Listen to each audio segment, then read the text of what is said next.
എന്നാലും star care ഹോസ്പിറ്റലിൻ്റെ ഓണാഘോഷത്തിൽ എനിക്ക് പങ്കെടുക്കാൻ പറ്റിയില്ല. ഓലിവിടെ നമ്മൾ സദ്യ ഇവിടെ ഒരുക്കി വെച്ചിക്ക്. കലോറി റെസ്ട്രിക്ഷൻ ആയതുകൊണ്ട് അതും വേണ്ടെന്ന് വന്നു.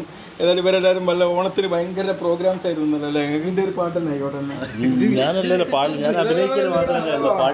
ഇവിടെ ഒരു വിദഗ്ധനായിട്ടുള്ള അസീഫ് പൂനൂരുണ്ട് നമുക്ക്.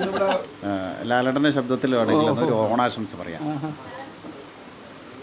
എല്ലാ മലയാളി പ്രേക്ഷകർക്കും എൻ്റെ ഹൃദയം നിറഞ്ഞ ഓണാശംസകൾ.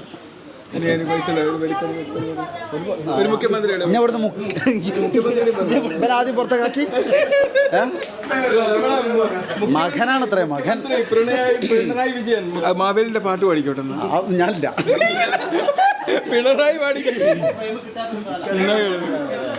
അല്ല, ഉമ്മൻചാണ്ടിയും കൊണ്ട് പാടിപ്പിക്കണമല്ല. കേരളത്തിൽ എമ്പാടും ഇത് ഓണം